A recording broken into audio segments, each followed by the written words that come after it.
डरावनी रातें YouTube channel पर आपका स्वागत है। भूत प्रेत पिशाच और शैतानों की रोमांचक कहानियाँ आपको इस चैनल पर सुनने को मिलती हैं। अगर आपको ऐसी ही वीडियोस देखना पसंद है तो हमारे इस चैनल को सब्सक्राइब करना न भूलें। तो हेडफोन लगा लें, कमरे की लाइट्स ऑफ कर लें, क्योंकि ये वक्त हो रहा है डरने का।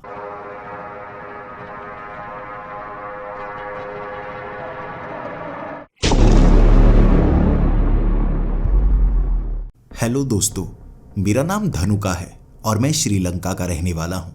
सबसे पहले आपको अपनी जानकारी देता हूँ। मैं यहाँ पर एक होटल का मालिक हूँ, बहुत बड़े होटल का मालिक, इसीलिए काफ़ी अमीर भी हूँ, बड़ा बिजनेसमैन कहलाया जाता हूँ। मैं एक और होटल यहाँ खोलने की कोशिश कर रहा हूँ, लेकिन बैंक से लोन अप्रूव नहीं हो रहा। इसी के साथ मेरे और भी ढेर सारे बिजनेस हैं। यहाँ पर चलने वाला एक मशहूर बिस्किट मेरी ही वो कंपनी है। इसी के साथ और भी छोटे मोटे कई बिजनेस मैं चलाता हूँ, लेकिन छोटे मोटे बिजनेस चलाते हुए भी बड़ा बिजनेसमैन कहलाया जाता हूँ। नौकर चाकर मेरे आसपास घूमते रहते हैं, लेकिन मुझे कभी भी इस तरह रुपए का घमंड नहीं हुआ। मैं कभी नहीं सोचता कि मैं बाकियों से बहुत आगे निकल चुका हूँ, क्योंकि रुपए बिल्कुल एक माया की तरह हैं। आपके पास कब आए कब चले गए आपको पता नहीं चलता, लेकिन आपका किरदार हमेशा एक जैसा ही रहना चाहिए, भले ही आप गरीब हों या अमीर हों। मेरी सोच भी यही है। मेरे जितने भी कर्मचारी हैं, मैं उनसे कभी भी बदतमीजी से बात नहीं करता। चाहे कुछ भी हो जाए, वो भी इज्जत के काबिल है। मैं उन्हें अपने समान समझता हूँ, इसीलिए अपने कर्मचारियों को बोनस भी देता हूँ, उनको ट्रिप प्लान करके भी देता हूँ। सारा खर्च हमारी कंपनी की तरफ से उठाया जाता है। इससे मेरी कंपनी के कर्मचारी भी खुश हो जाते हैं और ज़्यादा लगन से काम करते हैं, मेरी तारीफ भी करते हैं, और इसी बहाने मैं ज़्यादा कमाई कर पाता हूँ। क्योंकि कर्मचारी अगर अपने प्यार से काम करेंगे, आपकी कमाई ज़्यादा होगी, आपकी इज्जत भी ज़्यादा बनेगी। इसी के साथ जब भी उन कर्मचारियों का ट्रिप होता है, मैं भी उनके साथ ही जाना पसंद करता हूँ। उनके साथ रहकर कैसे वो एंजॉय करते हैं, क्योंकि मैं अकेला रहना बिल्कुल पसंद नहीं करता। जब आप बहुत ज़्यादा अमीर हो जाते हैं ना, आपको कुछ ऐसे दोस्त मिलते हैं जो आपको नुकसान पहुंचाने की कोशिश करते हैं। उन पर भरोसा नहीं किया जा सकता। आपके रिश्तेदार भी आपके करीब आने लगते हैं। जो आपके अमीर होने के बाद आपके करीब आ रहे हैं, वो किसी काम के नहीं होते। मौका मिलने पर वो आपको कभी भी धोखा दे सकते हैं, लेकिन वो कर्मचारी जो आपके लिए काम करते हैं, वो आपके पूरी तरह से अच्छे दोस्त बन चुके होते हैं। उनके साथ घूमा जा सकता है, क्योंकि वो आपके सामने खुद की इज्जत बनाने की कोशिश करते हैं। अपने सहकर्मचारियों के साथ मैं कई बार निकल पड़ता हूँ। सोचते हैं वो कि मैं उनके साथ वही 2 स्टार होटल में कैसे रह लेता हूँ। मैं तो इतना अमीर हूँ, उस होटल को खरीद भी सकता हूँ, लेकिन मेरी आंखों में अमीरी गरीबी एक जैसी ही होती है। इस बार भी हम श्रीलंका के उन जंगलों में खास जगह घूमने के लिए जा रहे थे। उनसे ज़्यादा उत्सुक मैं था, भले ही उनके सामने दिखाया नहीं करता था। मैं ऐसे कहता था कि पूरी दुनिया में घूम चुका हूँ, कहीं भी जा सकता हूँ, लेकिन तुम सबके साथ जाना मुझे बहुत पसंद होता है। इस बार उन जंगलों के बीच बने हुए कई होटलों में मैंने उनकी रिजर्वेशन करवा दी थी, लेकिन अपने लिए जो होटल का चुनाव किया था वो बिल्कुल अलग था। वो थोड़े महंगे होटल में रहना पसंद करते हैं, अमीर होने की ख्वाहिश है उनकी, लेकिन मैं तो पहले से अमीर हूँ। मैं चाहता हूँ ऐसी जगह पर होटल मिले जहाँ पर मैं कुदरत की गोद में खुद को महसूस कर पाऊँ। वो पहाड़ी के ऊपर बना हुआ बड़ा सा घर मैंने खुद बुक कर लिया था। वहाँ कोई भी आता जाता नहीं। मैं वहाँ अकेला रहने वाला था, और वहाँ मुझे एक बाइक भी दे दी गई थी। उस बाइक के ज़रिए मैं पहाड़ी से नीचे उतरता, अपने साथी कर्मचारियों से बात करने के लिए, घूमता फिरता उनके साथ, लेकिन शाम के वक्त मैं वापस उसी ऊंचे घर की तरफ निकल पड़ता। मैं 15 दिनों की ट्रिप पर आया हुआ था। मेरी कंपनी में काम करने वाले कर्मचारी कुछ 7 दिन कुछ 5 दिन के लिए आए हुए थे, जैसे जैसे उन्हें टूर मिला था। मैं इस बार सुबह सुबह वो बाइक लेकर नीचे पहुंच गया था। वहाँ एक बड़ी पब्लिक पार्क थी, जहाँ कई टूरिस्ट आए हुए, ज़्यादातर तो हमारी कंपनी के कर्मचारी ही थे। उनसे मिलते मिलते समय कब बीत जाता है पता ही नहीं चलता। लेकिन नए लोगों से बात करना भी मुझे पसंद है। ऐसे लोग जो आपको बिल्कुल नहीं जानते, वो खुले दिमाग से बात करते हैं, क्योंकि उन्हें ये सोचना नहीं पड़ता सामने वाला क्या सोचेगा। क्या पता दोबारा वो मिले या ना मिले। वहां मुझे एक आदमी मिला था। उसने काले रंग का सूट पहन रखा था। मैं जब उस पब्लिक पार्क की कुर्सी पर बैठा हुआ था, वो मेरे साथ आकर बैठ गया। वो भी काफी अमीर लग रहा था। बार बार अपनी घड़ी की तरफ देखे जा रहा, जैसे किसी का इंतजार कर रहा हो। उसके बाद वो मुझसे बात करने लगा। मेरे बारे में पूछ रहा था, मैं भी उसके बारे में पूछने लगा। उसने कहा वो भारत से आया है और भारत का बड़ा बिजनेसमैन है, लेकिन श्रीलंका उसे बहुत ज्यादा पसंद आया, इसीलिए वो काफी लंबे समय से यहीं पर रह रहा है। वो बड़ा बिजनेसमैन है, इसीलिए उसे सिर्फ वहां कंपनी में काम करने वाले लोग ही चाहिए होते हैं। खुद वो काम नहीं करता, खुद वो जिंदगी को जीना पसंद करता है। हम बातें करते रहे। मेरे बारे में वो काफी सवाल पूछे जा रहा था। उसके बाद मुझे उठकर कुछ सैर करनी थी। वो भी मेरे साथ सैर करने लगा। मैं हैरान था, काले रंग का सूट पहनकर इस तरह पब्लिक पार्क में कौन आता है। उसके कपड़े ऐसे थे जैसे कोई कॉरपोरेट मीटिंग चलने वाली हो। चलते चलते मेरे कई कर्मचारी भी हमारे पास आए थे। उसके हर किसी के लिए सवाल एक जैसे होते। वो उनके नाम पूछता, कहाँ पर वो रहते हैं वो पूछता, काम अच्छा लगता है या नहीं लगता। ऐसे सवाल वो हर किसी से पूछ रहा। लेकिन इसके साथ ही उसे जैसे ग्रह नक्षत्रों से भी बहुत ज्यादा प्यार हो। हर किसी की राशि भी वो पूछ रहा था। उनका जन्म किस महीने में हुआ है वो भी पूछे जा रहा था। हर किसी से पूछ रहा और अंत में उसने मुझसे भी यही सवाल पूछा था। मैंने बेझिझक वो सारी जानकारी दे दी। मैंने बता दिया किस महीने में मैं पैदा हुआ था, मेरी जन्म तारीख क्या है। जैसे वो जानकारी लेने के बाद वो हैरान था, हक्का बक्का सा हो गया था। बाकियों से भी उसने ऐसी जानकारी ली थी, लेकिन मेरे बारे में सुनने के बाद वो हैरान सा हो गया था। फिर उसने कहा, मुझे आपका हाथ देखने का एक मौका चाहिए। मैं जानना चाहता हूँ आपकी हस्तरेखा कैसी है। मैंने हाथ आगे बढ़ा दिया और पूछा भी, तुम्हें हाथ देखना आता है? वैसे मैं इन चीज़ों पर यकीन नहीं करता, लेकिन देखो तो बताओ भविष्य में मेरे लिए क्या लिखा हुआ है। तभी उसने मेरा हाथ पढ़ना शुरू कर दिया। मुझे नहीं पता उसे हाथ पढ़ना आता था या नहीं, लेकिन 2-4 चीज़ें जो मेरी ज़िंदगी में घटी हैं, जिसका महत्व मेरी ज़िंदगी में बहुत ज़्यादा है, उसने वो बता दी थी बिल्कुल साफ साफ। कैसे मेरी पहली प्रेमिका की मृत्यु हो गई होगी और मैं आज भी उसकी याद में तड़पता रहता हूँ। भले ही मैं बहुत ज़्यादा अमीर हूँ, धन की कमी कभी नहीं होती, फिर भी मुझे धन से प्यार नहीं है। मैं गरीब भी हो जाऊं तब भी मैं इसी तरह से रहूँगा। और उसके बाद मेरा हाथ देखकर उसने ये बता दिया कि मेरी पीठ पर एक बड़ा सा मस्सा होगा। मैं हैरान हो गया था, मैं घबरा गया और मैंने उससे सवाल पूछा, ये तुम कैसे बता सकते हो? हाथ देखकर पीठ पर मस्सा है, ये तुम कैसे बता सकते हो? उसने हंसते हंसते कहा, आपके हाथ की रेखाओं में सब कुछ लिखा होता है। पहले तो ये बताओ, क्या मैं झूठ बोल रहा हूँ?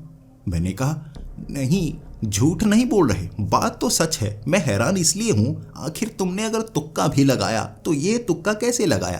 प्रेमिका वाली बात चलो मान ली, बिल्कुल तुमने तुक्का लगा दिया होगा। हर किसी की प्रेमिका होती है, तुमने वैसे ही कह दिया मेरी प्रेमिका मर गई होगी, ये एक संयोग है। लेकिन पीठ पर मस्सा हस्तरेखा से कैसे बताया जा सकता है? तब उसने कहा, आओ कुर्सी पर बैठते हैं, आपसे बात करने में बहुत ज्यादा मजा आने वाला है। मेरा यकीन कीजिए, जो मैं आपको बताऊंगा आप यकीन नहीं कर पाएंगे, फिर भी आपको यकीन करना होगा।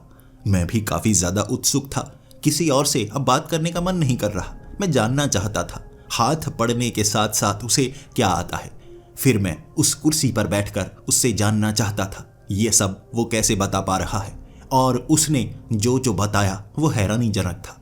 उसने कहा, आपने जो जन्म तारीख बताई है ना, जो जन्म साल बताया है, उस हिसाब से आपका जन्म अमावस की रात को हुआ है। बताइए ये सच है या नहीं? मैंने कहा, मैंने कभी ध्यान नहीं दिया। उसने अपने मोबाइल पर तारीख निकाली किस दिन अमावस होती है, और जब मैं पैदा हुआ था सच में वो रात अमावस की रात थी। और आपको पता है, जब आपका जन्म हुआ खास ग्रह नक्षत्र एक खास सीध में थे, और हर 13 साल बाद वो खास तारीख आती है जब उसी दिन अमावस होती है। कहते हैं 3 चक्र बाद जो अमावस की रात आती है ना, वो इंसान की शक्तियां जागृत हो चुकी होती हैं। आपकी उम्र अभी 38 साल है। जब आप 39 साल के हो जाओगे, जो कि 1.5 महीने बाद तारीख आने वाली है, आपके साथ कुछ खास होगा। और मेरा यकीन कीजिए, आप साधारण इंसान नहीं हैं, खास इंसान है। और अमावस को, खास दिन, जन्म लिए इंसानों की पीठ पर वो मस्सा होता ही है। इसीलिए मैंने आपका हाथ देखा। आपके सभी ग्रह नक्षत्र साफ बता रहे हैं आपकी जन्म तारीख वही है, अमावस की रात है। पीठ पर आपके मस्सा होगा और आपके खून में वो खास गुण हैं जिस खून का इस्तेमाल किया जा सकता है। मैं घबरा कर उससे पूछ रहा, खून का इस्तेमाल किया जा सकता है? कहना क्या चाहते हो? मेरे खून में ऐसा क्या है? माना मैं बी पॉजिटिव हूं, लेकिन खास क्या है मेरे खून में? उसने मुस्कुराते हुए कहा, अब ये क्या बताऊं मैं आपको, आपके खून में एक खास चीज है। आप जैसे बहुत कम लोग हैं जो अमावस की रात को, वो 13 साल बाद बदले हुए नक्षत्र में जन्म लेते हैं। और तीसरा चक्र, यानी जब आप 39 साल के होंगे, वो खास दिन बहुत बड़ा है। ये कहकर वो उठकर खड़ा हो गया था। फिर मेरी तरफ देखकर कहने लगा, मैंने जो जानना था जान लिया। आपसे दोबारा जल्द ही मुलाकात होगी। ये कहकर वो आगे की तरफ बढ़ गया। मैं हैरान सा था, कैसा अजीब सा आदमी है। अभी बड़े प्यार से बातें कर रहा था, सब कुछ बता रहा था। जैसे ही जन्म तारीख या ये जानकारी के बारे में बात हुई, उठकर दूर चल पड़ा। मैंने 1-2 बार आवाज लगाई थी। वो चलता चलता आगे चला गया, पीछे मुड़कर तक नहीं देखा। तमीज बिल्कुल नहीं थी उस आदमी को। वहीं पार्क में मैंने काफी समय बिताया। फिर उन कर्मचारियों के साथ पास के इलाके में कुछ वहां का लोकल फूड खाकर मैं सीधा वो बाइक लेकर ऊपर वाले उस घर की तरफ निकल पड़ा था। यहां आकर मुझे बहुत ज्यादा अच्छा लगता था। एक कर्मचारियों के साथ पूरा दिन मैं बिता सकता था और रात को अकेलेपन में सोने का मौका भी मिलता था। यहाँ पूरी तरह से शांति थी। इस पहाड़ी के ऊपर बना हुआ ये घर, यहाँ तक पहुंचना आसान थोड़ी ना था। इस बाइक से मैं यहाँ तक पहुंचता था, फिर भी मुझे 15 मिनट लग जाते थे। यहाँ तो मुझे जानवरों की आवाज़ें तक सुनाई नहीं देती। छत पर अगर चढ़ जाता हूँ, दूर दूर की वो पहाड़ियाँ मुझे जब नज़र आती हैं, दिल खुश हो जाता है। जब मैं उस घर के अंदर रात का डिनर खुद अपने हाथों से बनाने की कोशिश कर रहा, तभी बाहर किसी ने दरवाज़ा खटखटाया। मैं हैरान सा हो गया, इस समय कौन आ गया है? या तो इस जगह का मालिक आ गया होगा, या हो सकता है कोई कर्मचारी आ गया हो। लेकिन किसी के यहाँ आने से पहले उसे मुझे फ़ोन करना चाहिए ना। किसी ने फ़ोन तो किया नहीं। मैंने अपना मोबाइल चेक किया था। किचन में ही मोबाइल रखकर मैं बाहर की तरफ दरवाज़ा खोलने के लिए निकल पड़ा। पहले तो मैंने बाहर एक छोटे से सुराग से देखा, बाहर कोई खड़ा नज़र नहीं आ रहा था। फिर मुझे लगा, ऐसा कैसे हो सकता है, कोई सामने क्यों नहीं खड़ा? अगर मुझे जान पहचान वाला है तो उसे सामने खड़ा होना चाहिए, ताकि मैं इस तरह इस छेद से देख पाऊं, उसे पहचान पाऊं, फिर दरवाज़ा खोलूं। अचानक किसी अनजान के लिए ऐसी सुनसान जगह पर मैं तो दरवाज़ा खोलने वाला नहीं। अंदर से मैंने आवाज़ लगाई थी, हेलो, कौन है? दरवाज़ा किसने खटखटाया? किसी ने जवाब नहीं दिया। दूसरी बार फिर से मैंने यही सवाल पूछा, अगर कोई बाहर है तो मुझे जवाब दो, बिना आवाज़ सुने मैं दरवाज़ा खोलने वाला नहीं। तब बाहर से एक आवाज़ ने मुझे 1 मिनट के लिए सन्न सा कर दिया था। ये जो आवाज़ थी ना, ये उसी आदमी की लग रही जो मुझे सुबह सुबह उस पब्लिक पार्क में मिला था। उसने कहा, ये मैं हूँ माइकल, मैं आपसे बस मिलने के लिए आया हूँ। मुझे पता लगा आपने ऊपर वाली ये जगह ली है, यहाँ पर आप कुछ दिन रहने वाले हैं। मुझे लगा अकेले में आपसे बात करके बड़ा अच्छा लगेगा। मैं थोड़ा सा घबरा भी गया था और मैंने दरवाज़ा बिना खोले ही उसको कहा, इस समय आप यहाँ क्यों आए हैं? वैसे भी आप मेरी बात का जवाब दिए बिना इस तरह से चले गए, ये बदतमीज़ी थी और आपने मुझसे बदतमीज़ी की तो मैं भी अब आपसे बात नहीं करना चाहूँगा। आप सुबह के वक्त मुझसे ज़रूर उसी पब्लिक पार्क में मिल सकते हैं। उसने कहा, पब्लिक पार्क में भीड़ होती है ना, भीड़ में ऐसी बातें नहीं बताई जाती। आपको पता है, जब मैंने आपका हाथ देखा था, हाथ में और भी कई चीज़ें देखी थी, लेकिन उस समय अगर मैं वो आपको बताता, आप बहुत ज़्यादा घबरा जाते, शायद वहाँ चीख भी पड़ते। इससे मैं आपको वो चीज़ें बताने से हिचक रहा था। अब आप अकेले हैं, मैं आपको आराम से बता सकता हूँ, समझा सकता हूँ। मैंने तब भी दरवाज़ा नहीं खोला। मुझे ऐसा लग रहा था ये आदमी बिल्कुल सही नहीं है। मैंने बिना दरवाज़ा खोले उसको कहा, देखिए जो भी बात करनी है कल सुबह कीजिएगा, यहाँ मेरे सिवा और कोई मौजूद नहीं है, इसीलिए मैं दरवाज़ा खोलने वाला नहीं। तब उस आदमी ने कहा, देखिए आपको दरवाज़ा तो खोलना होगा, बात बहुत ज़्यादा ज़रूरी है, मैं कल तक का इंतज़ार नहीं कर सकता। मैंने अंदर से कहा, आपको इंतज़ार करना होगा, मेरी इजाज़त के बिना आप मुझसे बात कैसे कर सकते हैं? मैं आपसे बात नहीं करना चाहता, मैं प्यार से कह रहा हूँ आप यहाँ से चले जाइए, वरना मैं पुलिस को कॉल भी कर सकता हूँ। वह आदमी कहने लगा, पुलिस को कॉल करने में कोई फ़ायदा नहीं है आपको, मेरा यकीन कीजिए, दरवाज़ा खोलिए फिर मैं आपको समझाता हूँ। वो समझने का नाम ही नहीं ले रहा था। मैं उससे अकेले में बात नहीं करना चाहता था, मैं थोड़ा घबराया हुआ था, इसीलिए मैंने उसे चेतावनी दी, रुको रुको, 1 मिनट रुको। मैंने फ़ोन किचन से उठाया, अपने हाथ में पकड़ा और अब बाहर की तरफ ऊंची आवाज़ में कहा, मैं पुलिस को फ़ोन लगाने वाला हूँ, अगर अभी तुम यहाँ से नहीं गए मैं पुलिस को फ़ोन लगाऊंगा, फिर पुलिस यहाँ पर आएगी, वो तुम्हें लेकर जाएगी और तुम्हें पता है उसके बाद तुम्हारे साथ क्या होगा। तुम पढ़े लिखे लगते हो, चले जाओ यहाँ से। वो जाने का नाम नहीं ले रहा। अब वो गुस्सा करने लगा था, उसकी आवाज़ भारी सी हो गई थी और वो मुझे कहने लगा, देखो तुम्हारे लिए ज़रूरी हो या ना हो, मेरे लिए बहुत ज़्यादा ज़रूरी है, मैं यहाँ से जाने वाला नहीं, चाहे पुलिस को बुला लो चाहे आर्मी को बुला लो, मैं तुम्हें वो बताना चाहूँगा, उसके बाद तुम्हें मेरे साथ चलना होगा, अपनी मर्जी से चलोगे या मैं तुम्हें उठाकर लेकर जाऊँ। उसकी ये धमकी ने मुझे थोड़ा सा डराया और जल्दी से मैंने पुलिस को फ़ोन लगा दिया। मैं घर के अंदर से ही पुलिस को बताए जा रहा था, कोई है जो घर के मेरे बिल्कुल बाहर है। नीचे जो होटल बने हुए थे उसके मालिक को भी मैंने फ़ोन लगाया था कि इस तरह कोई इंसान मुझे बहुत ज़्यादा परेशान कर रहा है, आप यहाँ आ सकते हैं। आधे घंटे में वहाँ पुलिस वाले भी आ गए थे, होटल का मालिक भी 5 सिक्योरिटी गार्ड को लेकर वहाँ पर आ गया था और आधे घंटे तक वह आदमी दरवाजे के बाहर चिल्लाता ही रहा, बार बार कहता रहा, तुम्हारे पास आखिरी मौका है, इस सब को प्यार से सुलझाया जा सकता है, तुम जानबूझकर हालात बेकाबू कर रहे हो, तुम खास हो, तुम्हें मुझसे बात करनी होगी, समय बर्बाद मत करो, बाद में सब कुछ बिगड़ सकता है। आधे घंटे उसने मुझे परेशान कर दिया। जैसे ही पुलिस का सायरन उसने भी सुना होगा, वहां से वो भाग गया।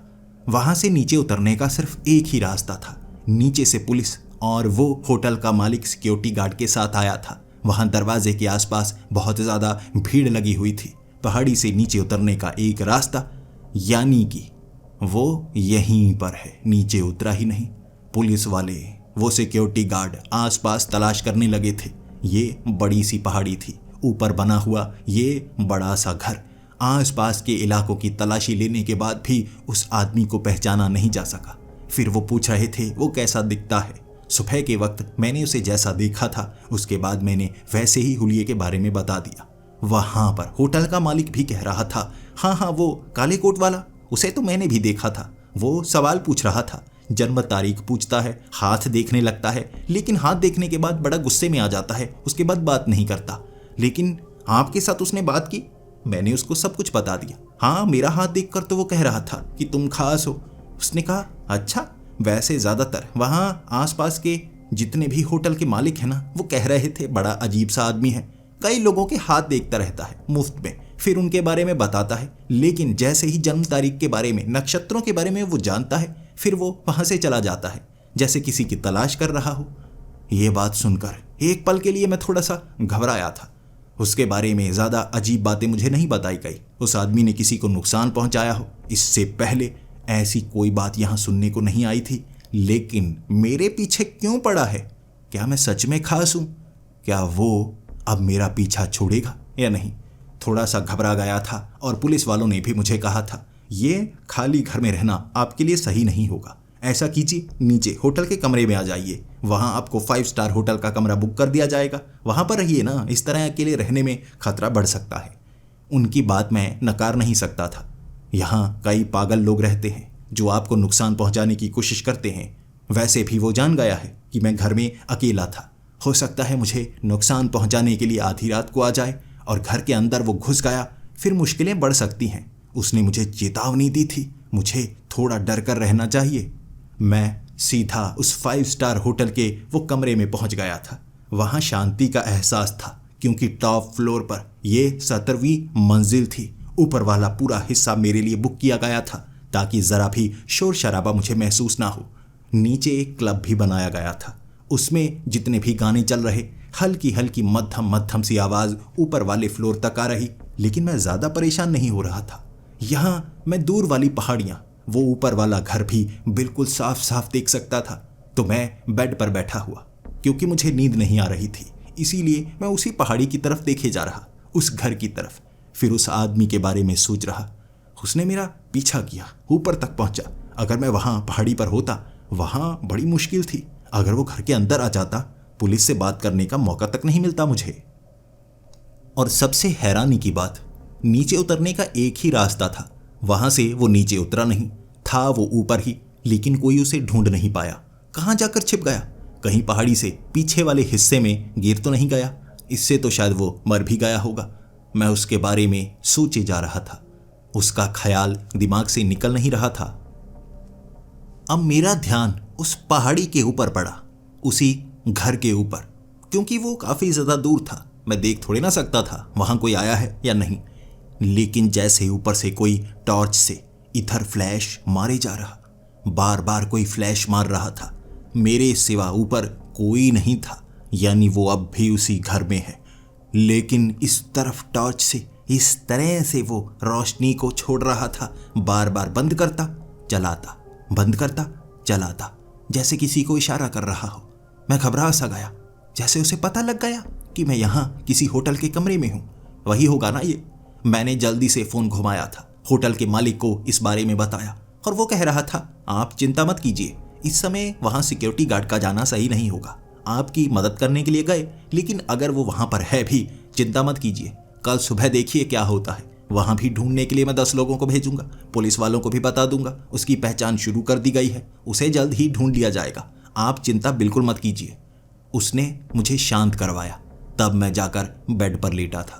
लेकिन मुझे ये पता नहीं था, यह रात इतनी जल्दी खत्म होने वाली नहीं थी। बहुत लंबी रात थी ये, बहुत लंबी। लगभग 15 मिनट बाद मुझे एक प्राइवेट नंबर से फोन आया। जब मैंने फोन उठाया, मैं पूछ रहा था, हेलो कौन?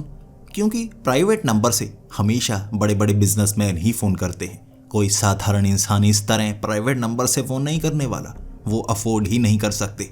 फोन उठाकर मैं पूछ रहा था, हेलो कौन? सामने से पता चला यह वही आदमी था। मुझे कहने लगा, तुमने कोशिश तो काफी कर ली, लेकिन मानो या ना मानो, मैं तुम्हें वहां ले जाकर ही रहूंगा।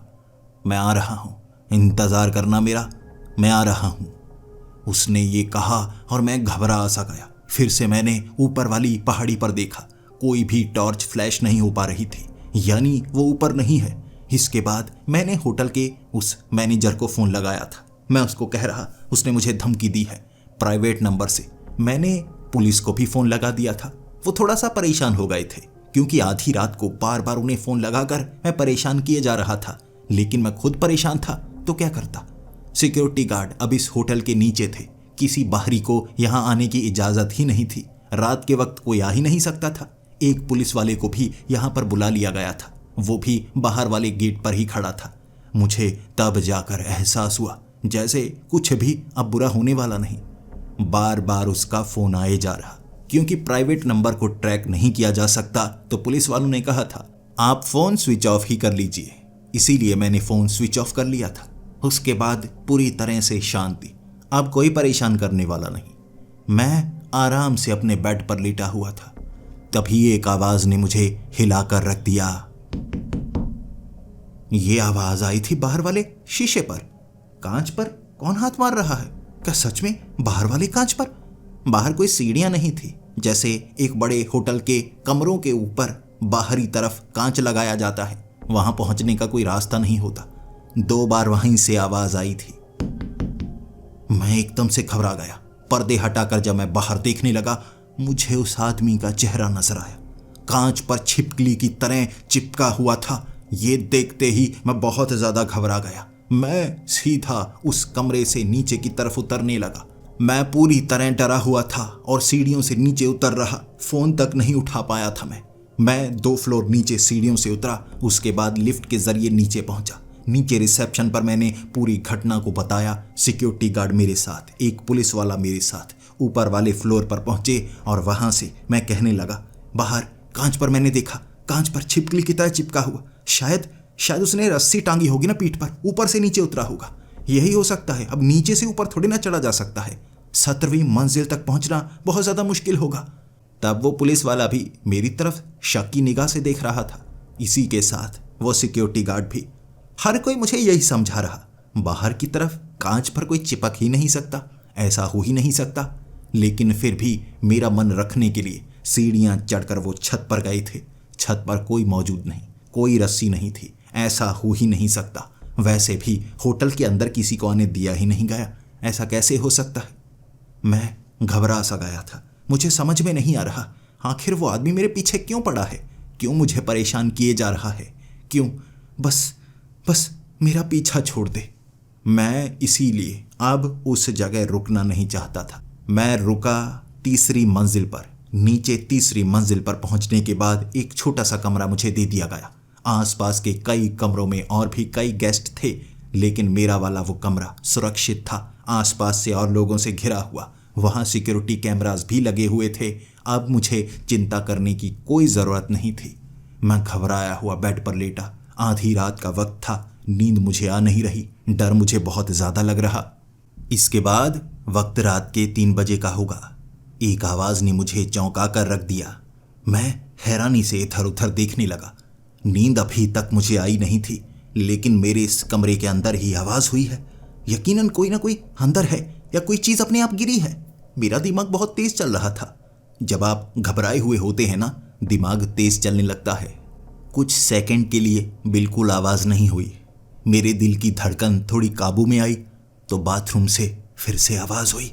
ऐसा लग रहा था दोबारा वैसी ही आवाज़, लेकिन इस बार बहुत ज़्यादा भारी। मैं उठकर खड़ा हो गया। ये आवाज़ ऐसी थी जैसे कोई चीज़ गिरी हो।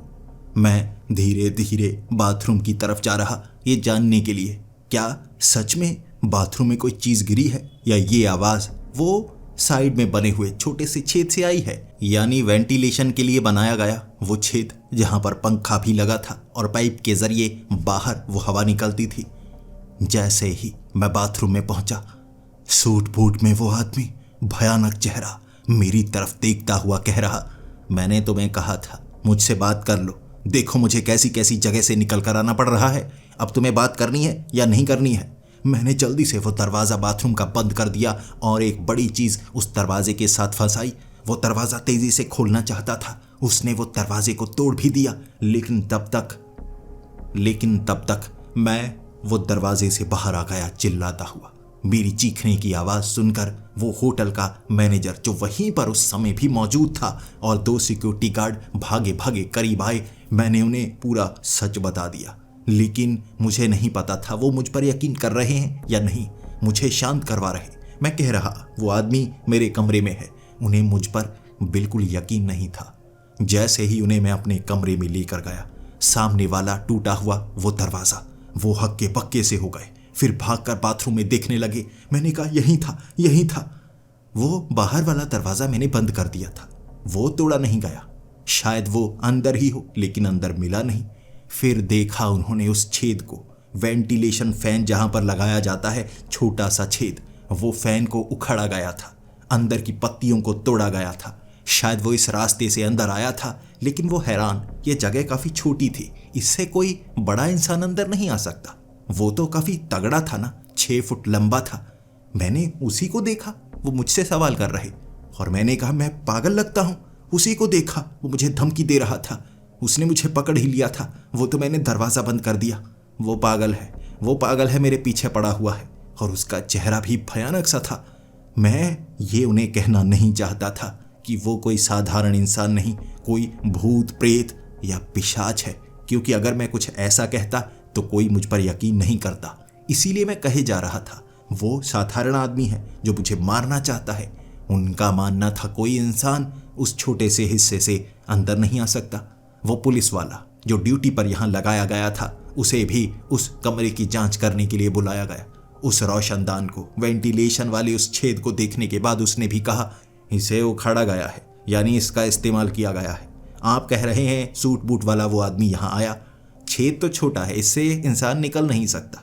लेकिन अगर आप कह रहे हैं हो सकता है ये एक बहाना है, वो किसी और रास्ते से अंदर आया हो, मैं पुलिस वाले पर अब यकीन कर रहा।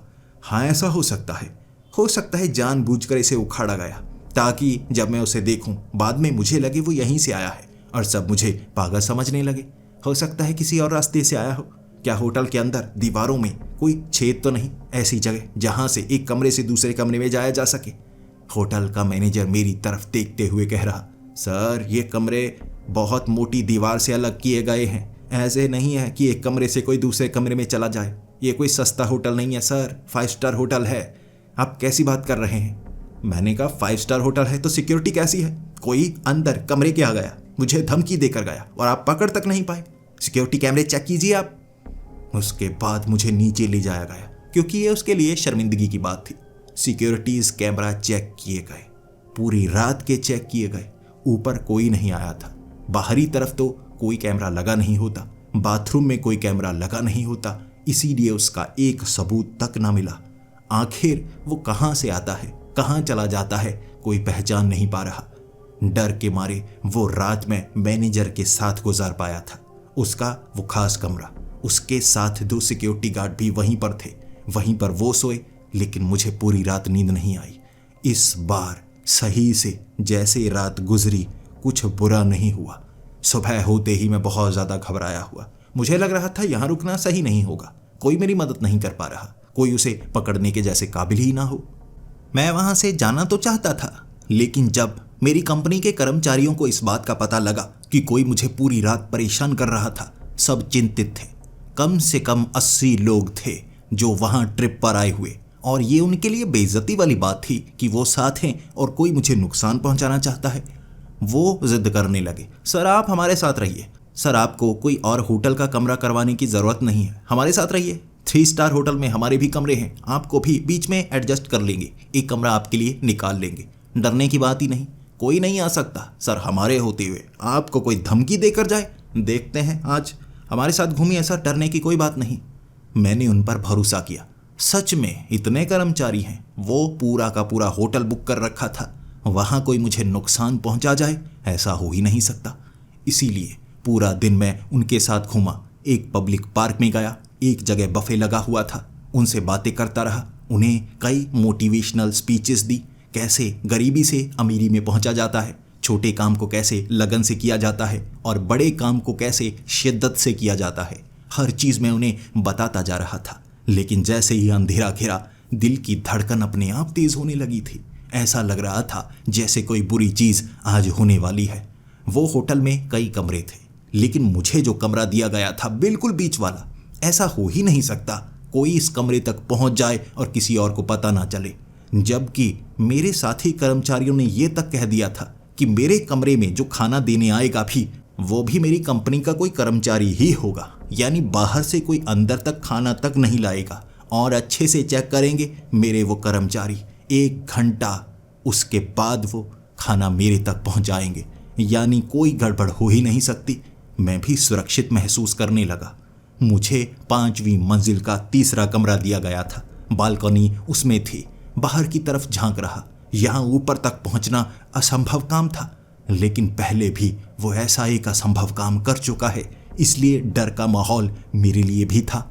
उसके बाद जब मैं बालकनी से नीचे की तरफ झांक रहा था, मुझे सामने वाले होटल की छत पर खड़ा वो आदमी साफ साफ नजर आया।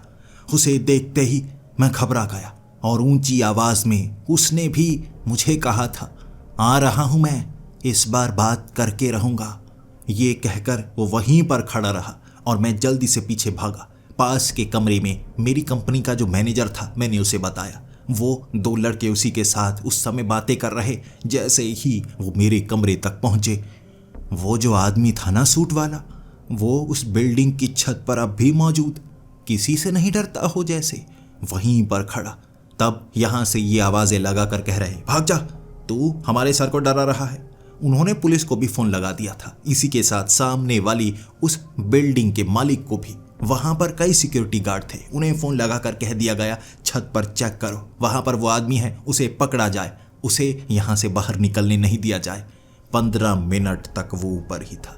उसके बाद जैसे ही 5 सिक्योरिटी गार्ड हमारी आंखों के सामने उस बिल्डिंग की छत पर पहुंचे। उसने बिल्डिंग से छलांग लगा दी। इतनी ऊंचाई से सीधा नीचे कोई इंसान नहीं बच सकता। वो सीधा उस अंधेरे में नीचे की तरफ गिरा था। जमीन पर इस तरह गिरा होगा कि शरीर की धज्जियां उड़ गई होंगी उसकी। जैसे ही वो सिक्योरिटी गार्ड ऊपर पहुंचे, उन्हें कोई नहीं मिला। हमने यहां से बता दिया, उसने छलांग लगा दी, आत्महत्या कर ली उसने शायद। जैसे ही पूरी भीड़ नीचे, हम भी नीचे थे। नीचे कोई लाश नहीं, खून की एक बूंद तक मौजूद नहीं थी। इस चीज ने हमारे अंदर सिहरन पैदा कर दी थी। वो कर्मचारी मेरी कंपनी के, वो मैनेजर खुद हैरान, डरा हुआ था और मुझे खुद कह रहा, सर ये कोई साधारण इंसान नहीं लगता। सर हमारी आंखों के सामने उसकी आंखों में कोई खौफ नहीं था। उसने छलांग लगाई हमें डराने के लिए। सर मुझे गड़बड़ लगती है, आप ऐसा कीजिए, कमरे में अकेले मत रहिए, आप हमारे वाले कमरे में आ जाइए, हम नीचे गद्दे लगा लेंगे, वैसे भी 2 बेड लगे हुए हैं, एक तरफ एडजस्ट करके सो जाएंगे हम। मैं कोशिश करूंगा कि हमारे उस कमरे में 4 से 5 लोग रहें। अगर आपको मुश्किल ना हो सर, हम नीचे सो जाएंगे, आप ऊपर बेड पर सो जाइए, लेकिन आपकी सुरक्षा ज़्यादा ज़रूरी है। मुझे कुछ गड़बड़ लग रही है, ये साधारण इंसान नहीं है और यकीनन वो मरा भी नहीं होगा। उसकी ये बात ने एक बार तो सबको सन्न कर दिया था। वहां कई लोग थे जो शुरू में मजाक कर रहे, कल भी मजाक कर रहे, आज सन्न। सच में उसने डरा कर रख दिया। जब दोबारा हम उस कमरे में आए, मेरे लिए ऊपर वाला बेड लगा दिया गया था। मैंने उस मैनेजर को भी कहा था, मेरे साथ वाले बेड पर सो जाओ, कोई बात नहीं, मैं शेयर कर सकता हूँ, मुझे कोई ज़्यादा बड़ी परेशानी नहीं होती। बाकी नीचे गद्दे लगा दिए गए। मैं सबका शुक्रिया कर रहा था। इस तरह बड़े होटल में रहने के बावजूद उन्हें इस तरह ज़मीन पर गद्दे लगाकर सोना पड़ रहा है। वो होटल का मालिक भी अच्छा था, उसने वो गद्दे दिए थे। एक कमरे में इस तरह सब सोए हुए। मैं घबराया, मुझे नींद नहीं आ रही और मैनेजर बार बार मुझे कहे जा रहा, सर घबराइए मत, यहाँ सब लोग हैं, अब वो आपके करीब नहीं आने वाला, मेरा यकीन कीजिए, आज का दिन निकलने दीजिए, इसके बाद आप ऐसा कीजिए यहाँ से चले जाइए। सर मुझे भी कुछ गड़बड़ की बू आ रही। लगभग 2 घंटे तक किसी परेशानी का सामना करना नहीं पड़ा। मुझे भी थोड़ी थोड़ी नींद सी आ गई थी। एक तरफ मैंने उस मैनेजर को सोए हुए देखा, मैं भी जैसे एक तरफ करवट लेकर सो रहा था। अचानक मैंने करवट दूसरी तरफ बदलने की कोशिश की। बिना डरे मेरी नज़र जैसे ही छत पर पड़ी, वो छिपकली की तरह नीचे देख रहा, पंखे के पास छत को पकड़े हुए उल्टा लटका हुआ।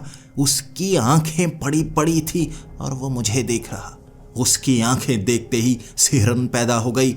मेरी आवाज़ ही नहीं निकली, आवाज़ नहीं निकली मेरी। मैंने उस मैनेजर को हाथ मारकर उठाया था, वो घबरा गया, उसने मेरी तरफ देखा। क्या हुआ सर? उसने ऊंची आवाज़ में कहा था। तो 2 लड़के जो नीचे सोए हुए, शायद उन्होंने अभी तक नींद को अपनी आंखों पर चढ़ने नहीं दिया था। किसी से जैसे फोन पर बात कर रहे, वो भी घबरा से गए, कहाँ से आवाज़ आई है? मैंने उंगली का इशारा करके ऊपर दिखाया, छत पर देखो। छत पर नजर पड़ी जब मैनेजर की और वो 2 लड़कों की। मुझसे ज़्यादा वो डरे थे, चीखे। वो भयानक चेहरा और छत पर उल्टा लटका हुआ, ऐसा लग रहा जैसे कोई पिशाच हो। उसे देखते ही चीखों की आवाज़ ने पूरे कमरे को हिला दिया। किसी ने उसकी तरफ नहीं देखा, सब कमरे से बाहर। उसके बाद नीचे से सिक्योरिटी गार्ड आए, वो लड़के भी दरवाज़ा बंद किए हुए। जब वहाँ थोड़ी भीड़ बन गई, कई कर्मचारी वहाँ पहुँच गए। फिर कमरे को खोलकर अंदर जांचा गया।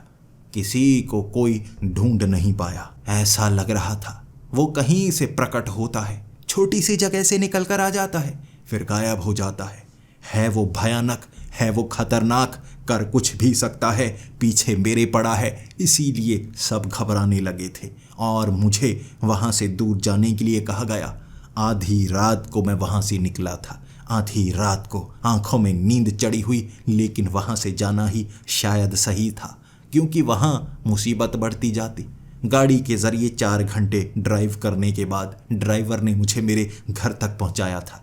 ड्राइवर की खुद की हालत पतली, वो सोच रहा कहीं रास्ते में कुछ ऐसा ना हो जाए जो दोनों की जान ले ले। लेकिन मुझे मेरे घर तक पहुंचाने के बाद मुझे महसूस हुआ आखिरकार शांति। उस जगह से मैं दूर आ गया। वो भयानक जगह, वो तो पीछा छोड़ने का नाम ही नहीं ले रहा था। सुबह का वक्त होने ही वाला था। उसके बाद मैं दिन के वक्त सोया। पूरा दिन मैं सोया रहा क्योंकि थका ही बहुत था।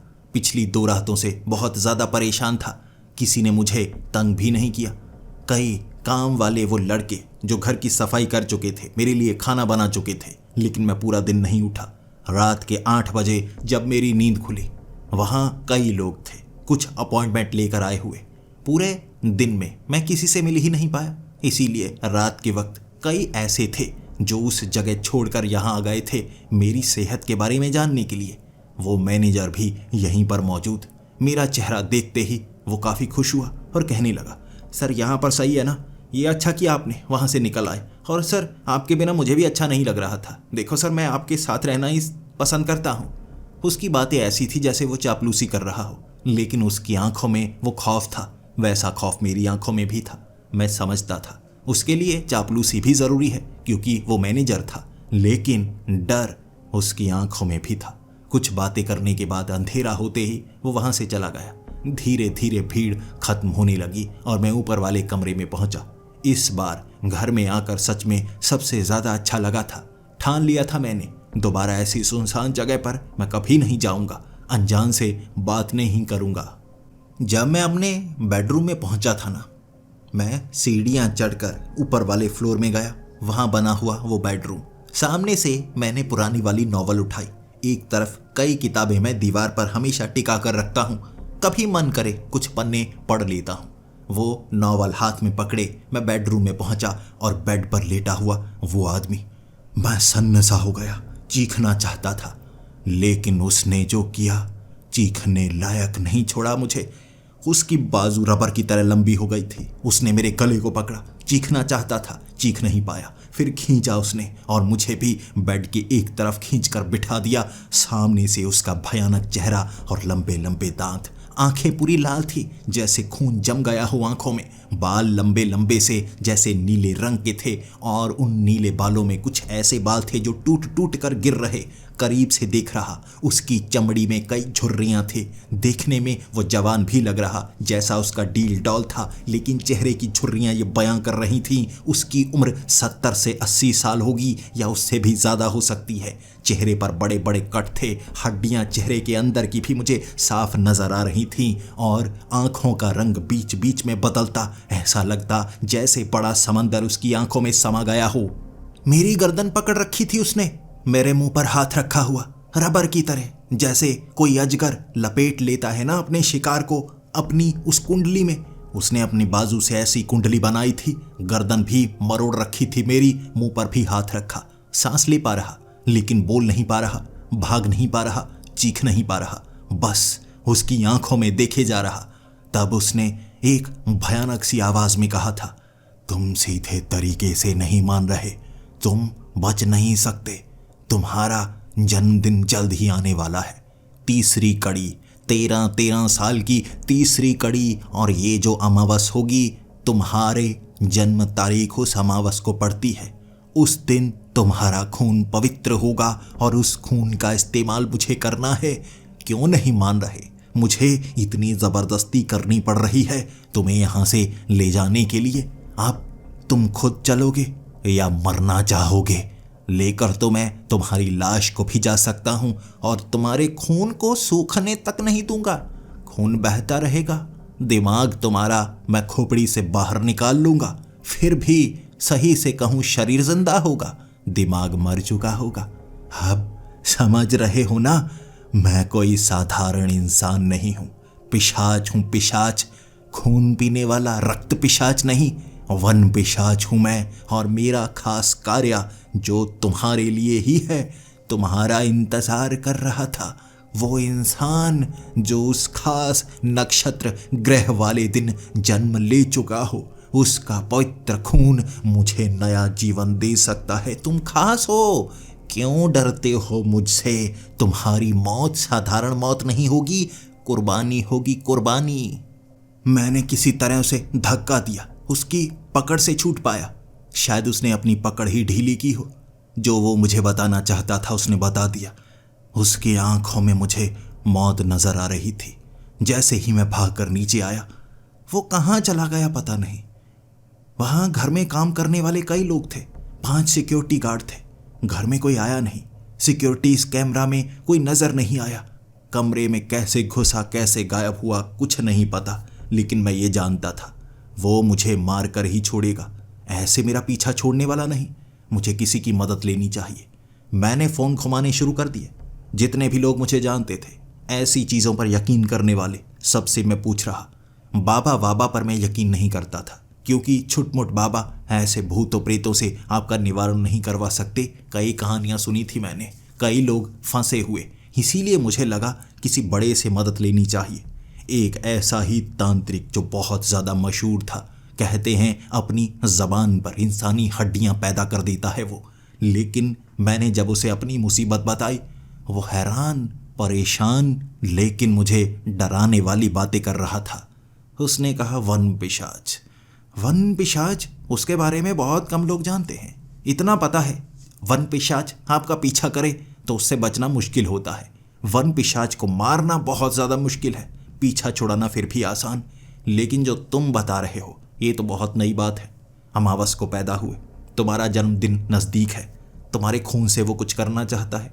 वन पिशाच को खून की ज़रूरत नहीं होती, वो कोई रक्त पिशाच नहीं है। खून का वो क्या करेगा? किसी का शिकार वो इसलिए करता है जैसे किसी से दुश्मनी हो, जैसे कोई इंसान किसी को मारना चाहता है। वन पिशाच किसी से परेशान होकर उसे मारने की कोशिश करता है।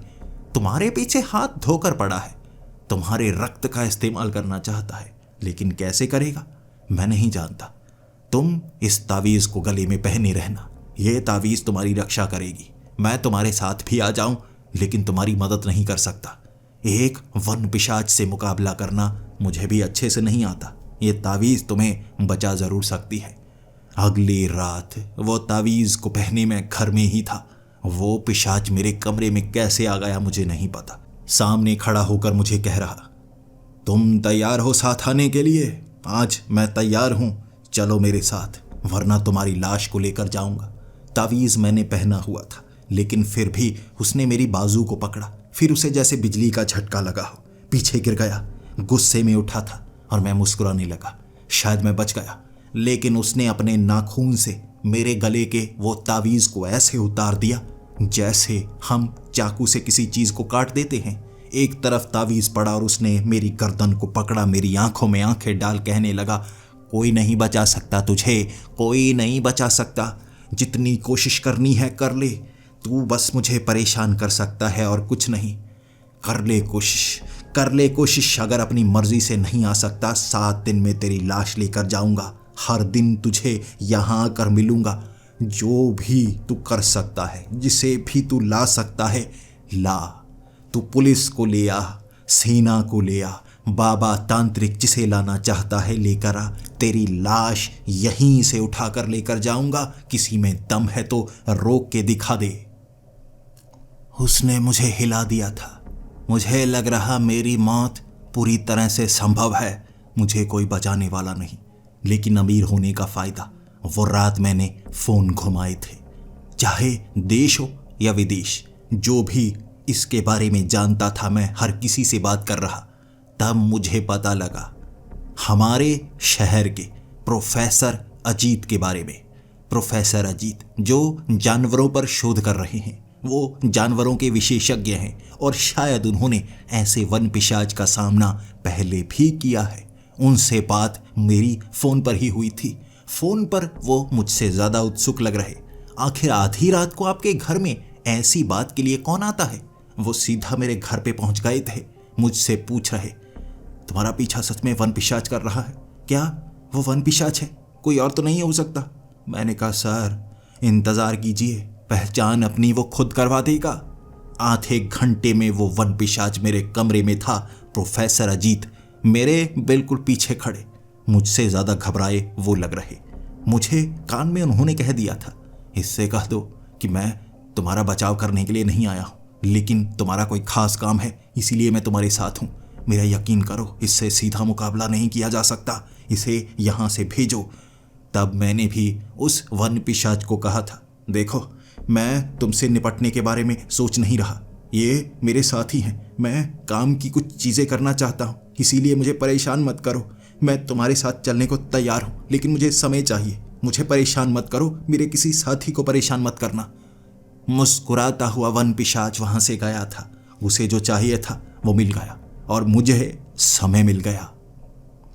जब वो वन पिशाच वहां से चला गया, प्रोफेसर अजीत कहने लगे, तुम बड़ी मुसीबत में हो, बहुत बड़ी मुसीबत में।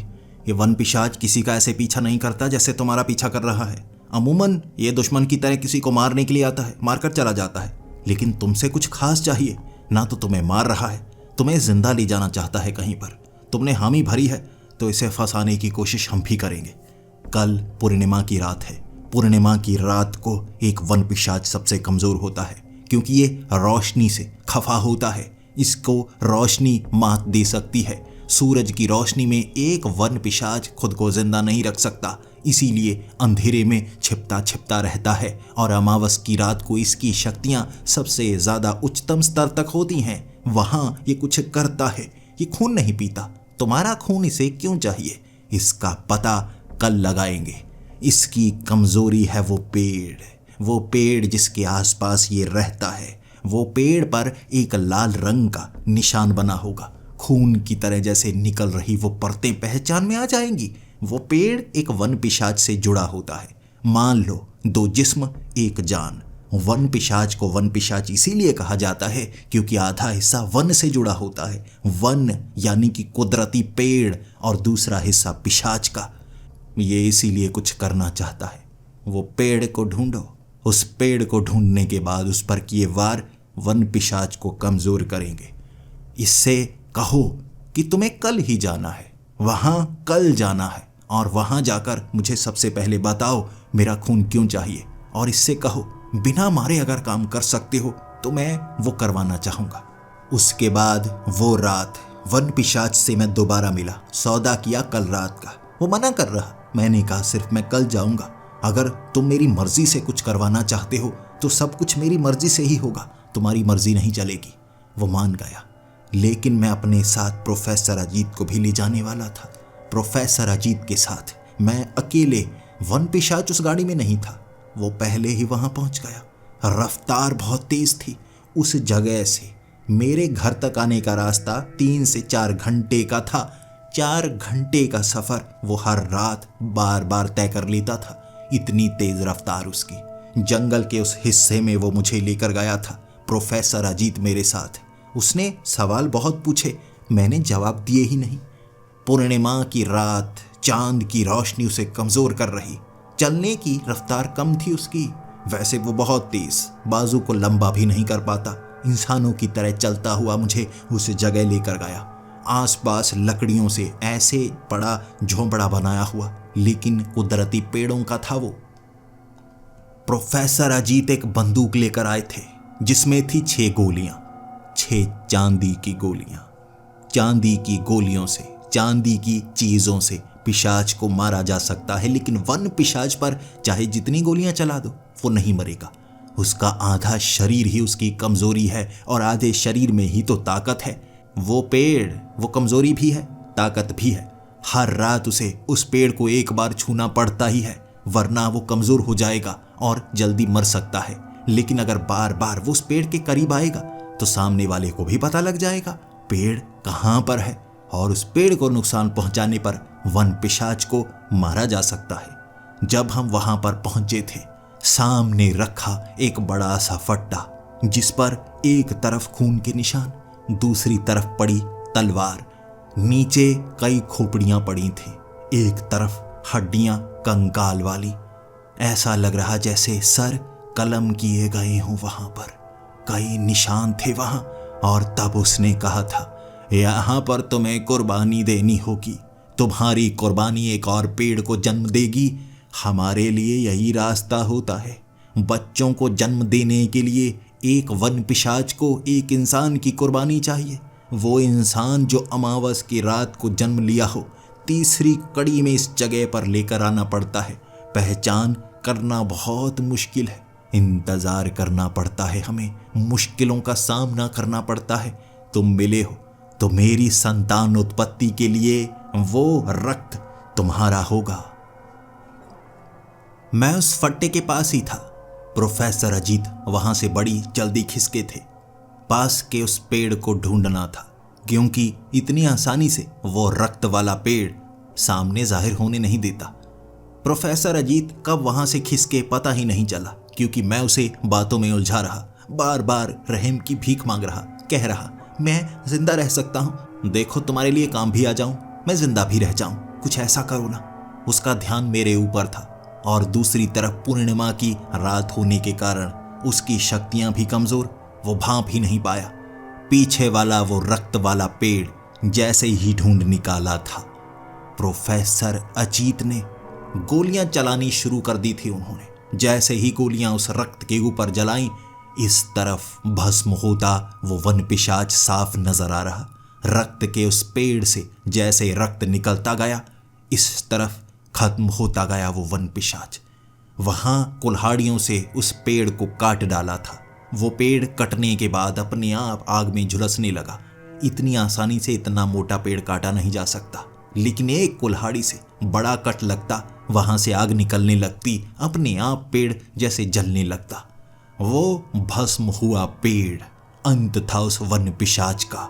इस तरह से पीछा छुड़ाया था मैंने उस वन पिशाच से, और वो रात हम जल्दी से वहां से निकले थे, क्योंकि प्रोफेसर अजीत का कहना था एक वन पिशाच के मरने पर एक पेड़ जलता है, और जब पेड़ जलता है आसपास के कई किलोमीटर के इलाके में कोई और वन पिशाच हो वो सूंघ सकता है।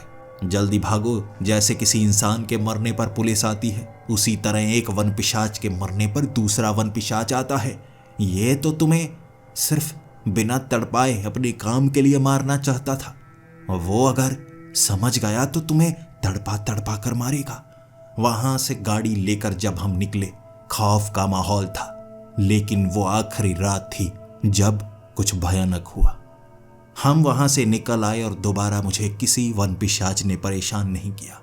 मैं प्रोफेसर अजीत से आज भी कभी कभी मिलता हूं। मैंने अपने सहकर्मचारियों से भी इस बारे में ज्यादा बात नहीं की। खौफ का माहौल था, लेकिन अब मैं ज्यादा लोगों से मिलता ही नहीं, अकेले घूमने कहीं जाता ही नहीं। मैं नहीं चाहता ऐसी किसी शक्ति से मेरा दोबारा सामना हो। क्या पता दोबारा जिंदा बच पाऊं या नहीं। आपको भी चेतावनी देना चाहूंगा, जंगलों में सिर्फ पेड़ और जानवर ही नहीं है, कई ऐसी चीजें भी मौजूद हैं जो बहुत खतरनाक होती हैं। उनसे सामना ना ही हो, यही सबके लिए अच्छा होता है। और कोई भी आपसे सवाल करे जो अनजान हो, आपकी जन्म तारीख, नक्षत्रों के बारे में पूछे, कभी किसी को जवाब मत देना, अपनी सच्चाई गुप्त रखना।